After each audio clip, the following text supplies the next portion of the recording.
सुप्रभात बच्चों, हम आपके बीच अभी चर्चा कर रहे हैं वैश्वीकरण की आवश्यकता, नीड ऑफ ग्लोबलाइजेशन। उस संदर्भ में हमने आपके बीच चर्चा किया for balance foundation, for environment protection, for economic protection, for health information और फिफ्थ मैंने बताया for equal distribution of natural resources. अब हम छठे पॉइंट आपके दूसरे एपिसोड में चर्चा करेंगे for development of technical education के तकनीकी शिक्षा के लिए तकनीकी शिक्षा का विकास। हम अब अपने जीवन के विभिन्न प्रकार के मुद्दे और चुनौतियों का सामना करने के लिए हम आपके लिए तकनीकी शिक्षा काफ़ी अनिवार्य है। और जैसे ही हम आपके लिए तकनीकी शिक्षा अनिवार्य है, वैसे ही हम आपके जीवन शैली का निर्माण करने के लिए तकनीकी शिक्षा से लैस होना जरूरी है। जब तक हमारे पास तकनीकी शिक्षा नहीं है, उस क्षेत्र में हम आपके अंदर असमानता की स्थिति बनी ही रहेगी। इसलिए होने के कारण हम वैश्वीकरण के अंदर हम आपकी बहुत सारी आवश्यकताओं की पूर्ति नहीं हो पाती है, इसलिए कि जापान तकनीकी शिक्षा की दृष्टि से बहुत आगे है। इसलिए कि जापान के अंदर हर व्यक्ति तकनीकी शिक्षा से लैस है, और जब तकनीकी शिक्षा से कोई लैस होता है तो उसके जीवन की समस्याओं का समाधान समय पर हो पाता है और वो सदा आगे बढ़ता ही जाता है। उसी टाइप से हमारे भारत के में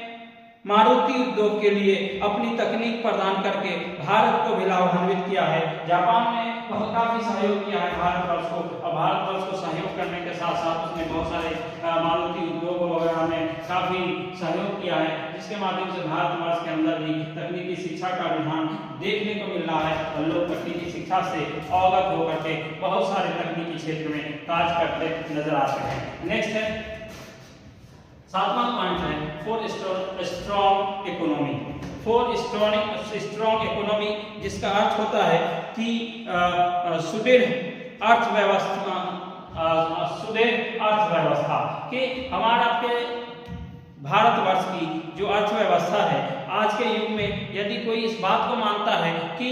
किसी भी देश की अर्थव्यवस्था को सुदृढ़ बनाने के लिए जरूरी है कि किसी न किसी विकासशील देश को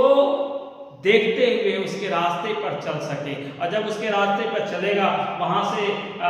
व्यापार और सहयोग की भावना बढ़ेगी तो आपकी आवश्यकताओं की अवश्य पूर्ति होगी, और जैसे आपकी आवश्यकताओं की पूर्ति होगी वैसे ही आपका देश आगे बढ़ता दिखाई देगा, और हम आपकी विचारधारा ही वैश्वीकरण को जन्म देगी, और जैसे ही हमारी आर्थिक स्थिति सुधरेगी और वैसे ही हम आर्थिक स्थिति को मजबूत कर पाएंगे, और जैसे ही आर्थिक स्थिति में सुधार होगा वैसे ही हम विकासशील राष्ट्रों में विकासशील देशों की श्रेणी में आने का प्रयास करेंगे।